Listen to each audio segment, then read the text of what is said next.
Hello viewers, అందరికి నమస్కారం.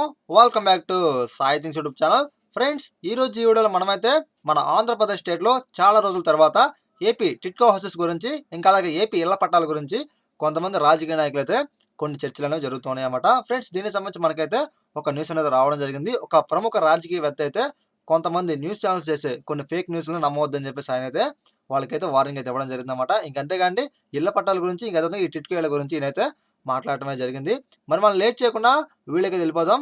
మరి అంతకన్నా ముందుగా మీరు కనుక ఫస్ట్ టైం కనుక మన యూట్యూబ్ ఛానల్కి వచ్చినట్లయితే మీరైతే తప్పకుండా మన యూట్యూబ్ ఛానల్ని సబ్స్క్రైబ్ చేసి డైలీ ఫాలో ట్రై చేయండి. ఇంకంతేగాండి, ఇలాంటి గవర్నమెంట్ సమాచారం నేను డైలీ అయితే పోస్ట్ చేయడానికి ట్రై చేస్తూ ఉంటాను అనమాట. ఇక మనం లేట్ చేయని వీడియోకి వచ్చినట్లయితే ఫ్రెండ్స్, ఇక్కడ మీరు హెడ్డింగ్ చూసుకోవచ్చు. టిట్కో ఇళ్లపై ఆంధ్రజ్యోతి తప్పుడు రాతులు అనే హెడ్డింగ్తో మనకైతే మన మంత్రి బొత్స సత్యనారాయణ గారు అయితే మన ఆంధ్రజ్యోతి పత్రిక వాళ్ళకైతే వార్నింగ్ అయితే ఇవ్వడం జరిగిందన్నమాట. ఫ్రెండ్స్, ఇక్కడ మీరు చూసుకోవచ్చు. వివరణ అడిగి రాయాలన్న కనీస సంప్రదాయాన్ని పాటించలేదు మంత్రి బొత్స సత్యనారాయణ అన్నమాట. సో ఫ్రెండ్స్, మనకేంటంటే ఈ టిట్కో ఇళ్లపై ఆంధ్రజ్యోతి పత్రిక తప్పుడు వార్తలు వండి వారుస్తుందని పురపాలక శాఖ మంత్రి బొత్స సత్యనారాయణ గారు అయితే ఆరోపించారు. తాడేపల్లిలోని సీఎం క్యాంప్ కార్యాలయం మీడియా పాయింట్ వద్ద శనివారం ఆయన మాట్లాడడం జరిగింది. సమాచారం కావాలంటే ప్రభుత్వ అధికారులను మంత్రిగా తననైన వివరణ అడిగి రాయాలన్న కనీస సంప్రదాయాన్ని పాటించకుండా ఇష్టం వచ్చినట్లు అసత్యాలతో కూడిన వార్తలను రాయడం మంచి పద్ధతి కాదన్నారు. పత్రికా యాజమాన్యం ఉద్దేశాలను దురుద్దేశాలను టిట్కో ఇళ్లపై రుద్ది అబద్ధపు వార్తలు రాయడం సరికాదని చెప్పేసి ఆయన అయితే మన ఆంధ్రజ్యోతి న్యూస్ పేపర్ మీద అయితే ఫైర్ అయితే అవ్వడం జరిగిందన్నమాట. మరి ఇంకా అలాగే మనకు బాబు హయాంలో లబ్ధిదారులతో భారం అని చెప్పేసి మనకైతే మళ్ళీ ఆయన మాట్లాడడం జరిగింది. ఇక టిట్కో ఇళ్లలో 3 కేటగిరీలు ఉన్నాయన్నారు. వాటిలో 300 ఫీట్లు, 365 ఫీట్స్, 430 ఫీట్స్ సో ఇల్లు నిర్మిస్తున్నట్లు మంత్రి గారు చెప్పడం జరిగిందన్నమాట. చంద్రబాబు గారు అధికారంలో ఉన్నప్పుడు ఈ ఇళ్ల రుణాలను పూర్తిగా లబ్ధిదారులు చెల్లించాల్సి ఉండేదన్నారు. అంటే ప్రీవియస్లో అమౌంట్ అనేది మనం పే చేయాలి కదా. తర్వాత అంటే 20 ఏళ్ల పాటు అసలు వడ్డీతో సహా కట్టాల్సి వచ్చేదని చెప్పేసి ఆయన చెప్పడం జరిగింది. ఇంకంతేకాండి, అప్పు తీరిన తర్వాతే ఆ ఇంటిపై వారికి సర్వ హక్కులు వచ్చేవన్నారు.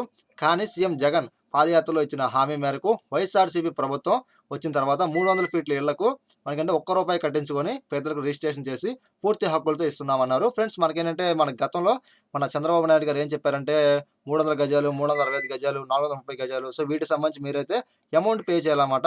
అమౌంట్ పే చేసిన తర్వాత అంటే మనం ఏంటంటే ఇన్స్టాల్మెంట్ కింద మనమైతే అమౌంట్ అయితే పే చేయాలన్నమాట. సో ఇలా పే చేస్తూ మనమైతే 20 సంవత్సరాల వరకు మనమైతే పే చేసుకోవచ్చు. మనకు మన స్తోమతను బట్టి తర్వాత మనకైతే ఆ ఇల్లు అనేది మనకి సొంతం అవుతుంది అనమాట. ఆ 27 సంవత్సరాలు అయ్యేసరికి మనమైతే ఓల్డ్ కూడా అయిపోతాం. కానీ మన వైఎస్ఆర్సీపీ ప్రభుత్వం వచ్చిన తర్వాత 300 గజాల హౌస్ ఏదైతే ఉందో సో ఈ ఫీట్లకు సంబంధించి వీళ్ళైతే ₹1 కట్టించుకొని మన సీఎం జగన్మోహన్ రెడ్డి గారు వాళ్ళ పేరు మీద అయితే రిజిస్ట్రేషన్ చేయడం జరిగిందన్నమాట. ఈ విషయం అక్కడితో అయిపోయింది. ఇక టిట్కో ఇల్లు మొత్తం 2.62 లక్షలు ఉంటే వాటిలో 300 చదరపు అడుగుల విస్తీర్ణంలో ఉన్న 1.43 లక్షల ఇళ్లను ఉచితంగా ఇచ్చి వారిని సొంత ఇంటిదారులను చేస్తున్నామన్నారు. వారికి ఏ అప్పు లేకుండా వెంటనే సర్వ హక్కులతో ఇల్లు సొంతమవుతుందని, ఇంకా అలాగే మిగిలిన 2 కేటగిరీలకు సంబంధించిన గృహాలను లబ్ధిదారుని పేరిట ఇచ్చే బ్యాంక్ రుణాలకు ప్రభుత్వం ఫెసిలిటేటర్గా ఉంటుందని మంత్రిగా చెప్పడం జరిగింది.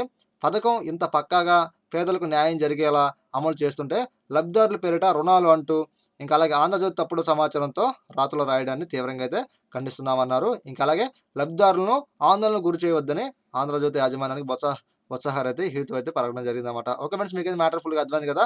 మనకేంటి టిట్కేలకు సంబంధించి మనకైతే ప్రీవియస్లో అమౌంట్ కట్టించుకొని సో మేమైతే ఇస్తామన్నారు. కానీ ఈ వైసీపీ ప్రభుత్వం వచ్చిన తర్వాత సో వీళ్ళైతే ₹1 అంటే మేబీ మనకైతే ఫ్రీగా అయితే మనకైతే వాళ్ళ పేరు మీదకి రిజిస్ట్రేషన్ చేయడం జరిగిందన్నమాట 300 గజాలకు సంబంధించి. ఇంకంతేకాండి, ఈ ఇళ్ల పట్టాలకు సంబంధించి తప్పుడు రాతలు అయితే రాయొద్దని చెప్పేసి మనకేంటే ఆంధ్రజ్యోతి పత్రికకు మన బొత్స సత్యనారాయణ గారు చెప్పడం జరిగిందన్నమాట. ఓకే వ్యూవర్స్, ఇలాంటి ఇన్ఫర్మేషన్ వీడియోస్ కోసం మీరైతే తప్పకుండా మన యూట్యూబ్ ఛానల్ని సబ్స్క్రైబ్ డైలీ ఫాలో ట్రై చేయండి. ప్రతి ఒక్క లైక్ చేయండి ఫ్రెండ్స్, 10 మందికి షేర్ చేయండి. Thanks for watching.